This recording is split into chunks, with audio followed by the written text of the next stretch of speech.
स्वर्गीय अनंतराम जायसवाल जी की पुण्यतिथि पर माननीय राष्ट्रीय अध्यक्ष जी, माननीय पूर्व स्पीकर साहब, सभी समाजवादी नेता अनंतराम जायसवाल जी को पुष्पांजलि अर्पित कर श्रद्धांजलि अर्पित कर रहे हैं। मैं समझता हूँ हमारे आदरणीय माता साहब पांडे जी बेहतर बता सकते हैं कि कई बार ये अध्यक्ष रहे हैं और अध्यक्ष के नाते इन्होंने सभी माननीय सदस्यों का हमेशा सम्मान किया, उनकी बात उठाने का मौका दिया, चाहे वो सवाल रहे हों या नियमों में अशिथिलता ला करके भी अगर उन्हें मौका देने का काम हुआ होगा तो आदरणीय माता प्रसाद पांडे जी ने किया है। मैं समझता हूँ उस नियम के बारे में और उस नियम के तहत जो अधिकार माननीय विधायकों के आप बेहतर बता सकते हैं। विधायकों की याद कार्यक्रम को लेकर कार्यक्रम कर रही है, दूसरे दल भी कोई सुंदरकांड कर रहा है, कोई कुछ कर रहा है, क्या समाजवादी पार्टी का विस्तार? समाजवादी लोग पुराने धार्मिक हैं, बहुत पुराने धार्मिक हैं। आप कब से धार्मिक हो? तो सोचिए आप, तो हमें करनी क्या जरूरत है बताओ? हमें क्या कोई दिखावा करना है? ये हमारे लिए पीडीए महत्वपूर्ण है और कई मौकों पर का फिर मैं कहता हूं पीडीए भगवान है हमारे लिए। अखिलेश जी कल योगी आदित्यनाथ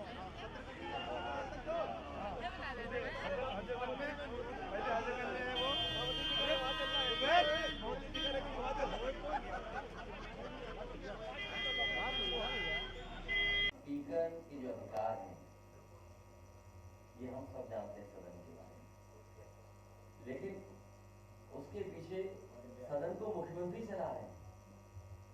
वो सरकार नहीं चाहती है कि उसके खिलाफ कोई आवाज उठाए, उसके खिलाफ कोई सवाल पूछे। और कई मौके आए हैं जब विपक्ष ने सवाल पूछे हैं, उसका सीधा जवाब भी सरकार ने नहीं दिया है। याद कीजिए वो समय जब मुख्यमंत्री जी ने सदन में खड़े होकर के एक अखबार की कटिंग निकाल करके दिखाया कि समाजवादी सरकार होती थी तो इस तरीके से भर्ती की हेरा फेरी हुआ करती थी, और उन्होंने भाषण में कहा कि 46 में 56 एसडीएम हो गए थे। वो उस दिन से लेकर के आज दिन तक कई मौकों पर सदन में आपके बीच, जनता के बीच मैंने पूछा कि वो 46 में 56 वाली सूची कहाँ है। न स्पीकर ने सदन में सहयोग किया विपक्ष का और न ही सरकार ने कोई उसमें स्पष्ट जवाब दिया। केवल एक बात नहीं, इसके साथ साथ दूसरा, हालांकि बहुत सारे लोगों के लिए महत्वपूर्ण सवाल नहीं है, बहुत से लोग इस सवाल को नहीं छूते हैं, सांड को लेकर के मैंने बाकायदा सूची दी और माननीय हमारे आदरणीय अवधेश प्रसाद जी बैठे हैं, इनकी विधानसभा में तो सबसे ज्यादा लोगों की जान गई होगी। आपने, हमने और काफी माननीय सदस्यों ने खड़े होकर के कहा कि बताइए समस्या का समाधान क्या है।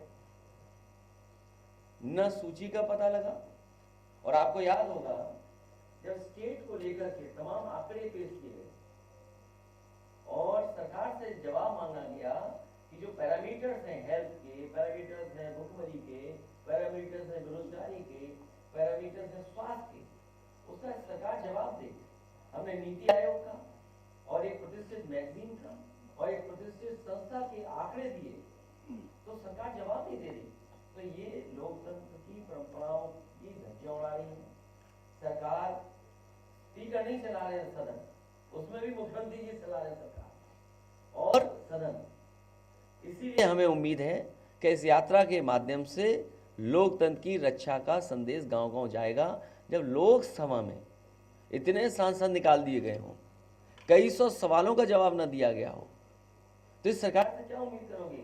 इसलिए 2024 ये साल नया जरूर है, लेकिन इस नए साल में आवाज परिवर्तन की होगी, बदलाव की होगी, और ऐसे लोग जो बाबा साहब भीमराव अम्बेडकर जी का, डॉक्टर राम मनोहर लोहिया के रास्ते को रोक रहे हैं, उनको रास्ते से हटाने का काम हम सब मिलकर के करेंगे।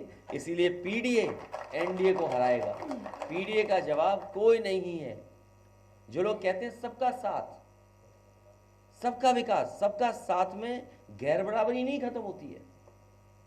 जब सबका साथ का नारा दिया जाता है तो उसमें गैर बराबरी खत्म होने की बात नहीं है। ये पीडीए है जो गैर बराबरी की खत्म करने के लिए आगे बढ़ेगा और जाति जनगणना कर करके सामाजिक न्याय दिलाने का काम समाजवादी लोग करेंगे। उसमें सहयोग करने वालों का बहुत बहुत धन्यवाद। अनंत राम जायसवाल जी को याद करता हूं। वो उन समाजवादी नेताओं में थे जिन्होंने समाजवादी आंदोलन को आगे बढ़ाने का काम किया। शुरुआती दौर में जब कांग्रेस के खिलाफ और उस समय नीतियों के खिलाफ गरीब किसान वंचित शोषित की आवाज़ बनने का काम अनंत राम जायसवाल जी ने किया। हमारे यहाँ जितने साथी बैठे हैं, कुछ साथी इसमें से उनके साथ काम किया है। उन्होंने समाजवादी आंदोलन को जहाँ आगे बढ़ाया, वहीं अपने विचारों से लोगों को जोड़ने का भी काम किया। उस आंदोलन को आगे बढ़ाने की जिम्मेदारी अब नई पीढ़ी की है। हमें खुशी इस बात की कि नई पीढ़ी के लोग भी समाजवादी आंदोलन से जुड़ रहे हैं। जो सपना बाबा साहब भीमराव अम्बेडकर जी ने देखा, डॉक्टर राम मनोहर लोहिया ने देखा और नेताजी ने जिस आंदोलन को गांव-गांव पहुंचाने का काम किया, राजनीतिक परिस्थितियों में समाजवादी आंदोलन को और मजबूत बनाया नेताजी ने। हमारे तमाम साथी जिन्होंने समय समय पर उनके साथ संघर्ष कर करके इस आंदोलन को आगे बढ़ाने का काम किया। आज के दिन जब हम अनंत राम जायसवाल जी को याद कर रहे हैं, तो हम ये संकल्प लेते हैं कि पुराने समाजवादियों ने, उस पीढ़ी ने जो सपने देखे थे, उन सपनों को पूरा करने के लिए हम लोग काम करेंगे। वहीं हम समाजवादी पार्टी के प्रकोष्ठ के राहुल जी को बधाई दूंगा कि आज लखनऊ से चल कर के वो कई प्रदेशों में, कई जिलों में जाकर के समाजवादी पार्टी से लोगों को जोड़ने का काम करेंगे। चाहे वो हमारे पिछड़े हों, दलित भाई हों, पीड़ित अगड़े हों, उन सबको जोड़ करके एक आंदोलन का रूप देने का काम करेंगे। पीडीए यात्रा और पीडीए पंचायत आने वाले समय में समाजवादी लोग शुरू करेंगे। हमें उम्मीद है इनकी यात्रा से समाजवादी पार्टी से लोग जुड़ेंगे और जिन परिस्थितियों में आज राजनीति जा रही है और जिस तरीके से संविधान को और लोकतंत्र को ख़त्म करने की कोशिश हो रही है, ये पीडीए यात्रा राहुल जी चला करके संविधान की रक्षा करने का काम करेंगे। जो समाजवादी पार्टी है, इकलौती पार्टी वो है जो समाजवादी मूल्यों के बचाने का काम कर रही है। यूँ तो समाजवादी पार्टी है, लेकिन अगर हम ये भी कहें कि संविधान पार्टी है, तो हमारी जिम्मेदारी बढ़ जाती है कि संविधान और लोकतंत्र को बचाएं। आज जो ताकतें काम कर रही हैं, वो समाज में जहर घोल रही हैं, दूरियां बना रही हैं और जिस तरीके से किसान, नौजवान दुखी है, उसके सामने कोई रास्ता नहीं है। अगर एनसीआरबी का आंकड़ा देखें तो जब से बीजेपी की सरकार आई है, पूरे देश में 1 लाख किसानों ने आत्महत्या की है। जहां नौकरियों के लिए सपने देखता था नौजवान, मेहनत करता था, पढ़ाई करता था, अब ऐसी परिस्थितियां बन गई, ऐसे आर्थिक नीतियों के रास्ते पर भारतीय जनता पार्टी देश को ले जा रही है कि नौकरियां तो खत्म हो गई हैं, अब सम्मान का रोजगार मिलना भी मुश्किल है। अगर नौजवान सामने आए, अपना सीवी दिखाए और कहे कि हम इस सीवी के अनुसार काम करना चाहते हैं, अपनी मानसिक क्षमता को बढ़ाना करके हम रोजगार या नौकरी करना चाहते हैं, लेकिन ये सरकार उन्हें वेटर, होटल में नौकरी या सफाई की नौकरी देना चाहती है, डिलीवरी की नौकरी देना चाहती है। हम अपने नौजवानों को कहना चाहते हैं कि समाजवादियों को जब भी मौका मिलेगा, उन्हें सम्मान का रोजगार और नौकरी के अवसर देने के लिए समाजवादी लोग काम करेंगे। उनकी बात ये मत करो, 46 में 56 है, उन्हें जब गिनती नहीं आती। आज तक बिजली का कारखाने का नाम नहीं बताया, बिजली का कारखाने का नाम नहीं बताया आज तक। और आपको हमको बताओ कितनी बिजली महंगी मिल रही है। एटा का 3x660 super critical thermal plant बन गया होता तो सस्ती बिजली हो जाती। पनकी का पावर प्लांट बन गया होता 1x660 super critical thermal plant तो बिजली सस्ती होती। निवेली लिग्नाइट का पावर प्लांट बन गया होता, वो भी 3x660 super critical thermal plant है। कभी आपने सुना उनके मुंह से? तो इसलिए मैं कह रहा हूँ समाजवादियों की जो लड़ाई है वो किसान, गरीब और पिछड़े, दलित, वंचित शोषितों को कैसे सम्मान दिलाया जाए। दुख है इस बात का कि नौजवान अपनी सीवी लेकर के घूम रहा है, अपना बायोडाटा लेकर के दिखा के घूम रहा है। जो लोग बड़े पैमाने पे नौकरी देने वाले थे, जिन्होंने निवेश के लिए उत्तर प्रदेश में कई बड़े बड़े आयोजन किए, क्या वो इवेंट आप लोग भूल जाएंगे?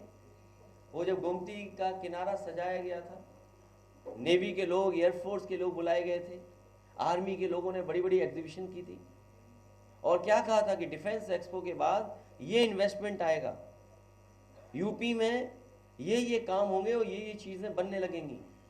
क्या हुआ मेक इन इंडिया का, या वो क्या हुआ मेक इन यूपी का? और सदन के अंदर सरकार ने ये कहा कि 40 लाख करोड़ का निवेश का एमओयू हुआ है और जमीन पे आ रहा है। आप बताइए 40 लाख करोड़ का निवेश कहां पहुंच गया है? जिस निवेश की वजह से नौकरी और रोजगार मिले वो आंकड़े कहां हैं? और अब तो दूसरे प्रदेश भी उत्तर प्रदेश से बढ़ चढ़कर के निवेश के लिए कार्यक्रम कर रहे हैं। बिहार ने अभी किया है, वही उद्योगपति जो यूपी आए थे वो बिहार गए। अभी हाल ही में तमिलनाडु में हुआ, जिसमें देश के प्रधानमंत्री ने उनके ड्रेविडियन वे ऑफ गवर्नेंस की बधाई दी। वहाँ के मंत्री गए, शामिल हुए कार्यक्रम में, वहाँ निवेश का बड़ा आयोजन हुआ है। उन्होंने दावा किया है कि निवेश बड़े पैमाने पे आ रहा है।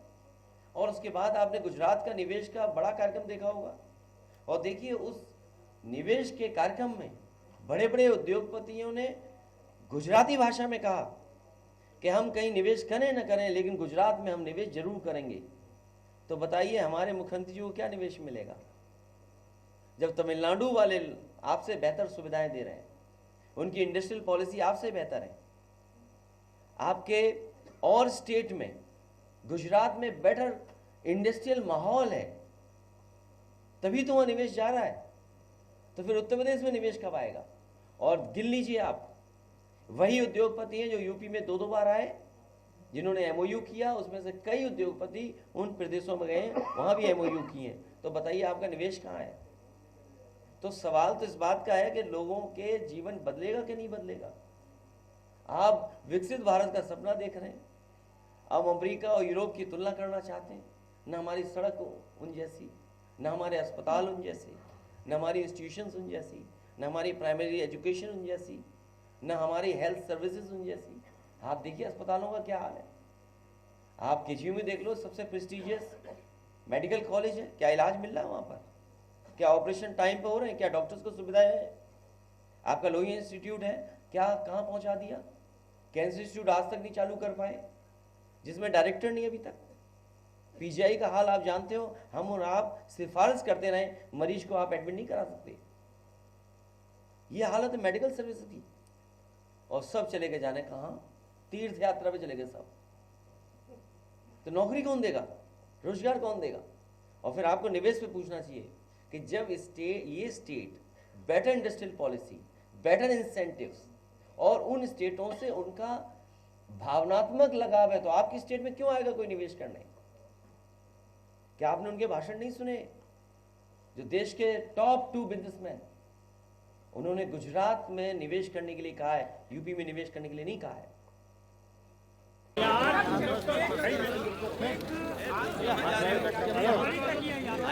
संविधान बचाओ देश।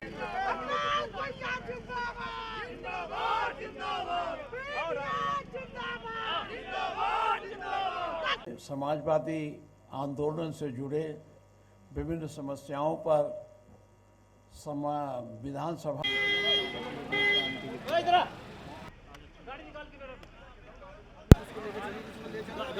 मत ले जाइए।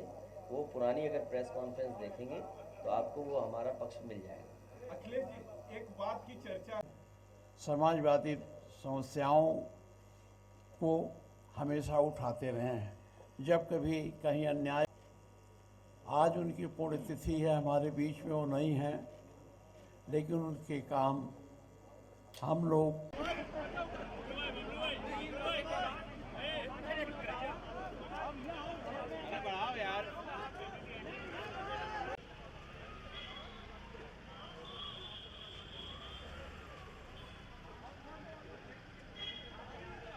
मारो भाई। जाने दो इसे जाने दो।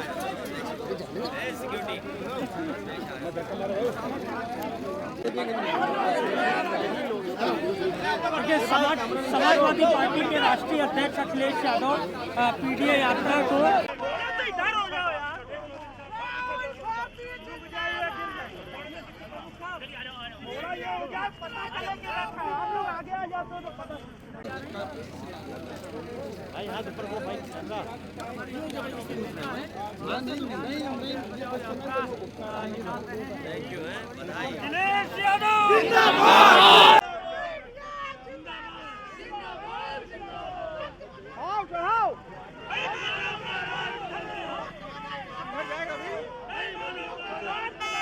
नाराज नहीं है। अच्छाई से कोई नाराज नहीं हो सकता। कहेंगे बहुत जल्दी इसका फैसला हो जाएगा। मैं देख नहीं पा रहा हूँ। रजनीकांत तो रजनीकांत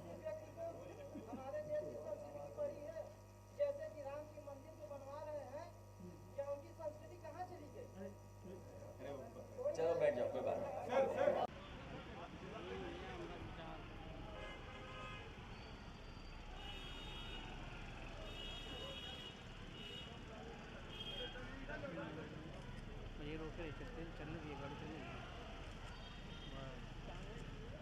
मैं राहुल जी को बधाई देता हूँ, शुभकामनाएं देता हूँ। इस सर्दी में यात्रा निकाल रहे हैं, हमें उम्मीद है यात्रा सफल होगी। इनके सभी साथियों का भी बहुत बहुत धन्यवाद और आभार, इनका मनोबल बढ़ाने के लिए। आप पत्रकार साथियों को भी धन्यवाद, जो इतनी सर्दी में सुबह सुबह हम और आप लोग मिल रहे हैं।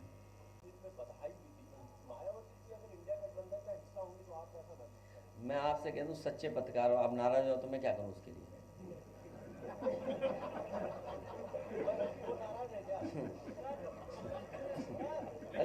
तारीफ से कोई नाराज होने लगे तो मैं क्या कर सकता हूं इसके लिए।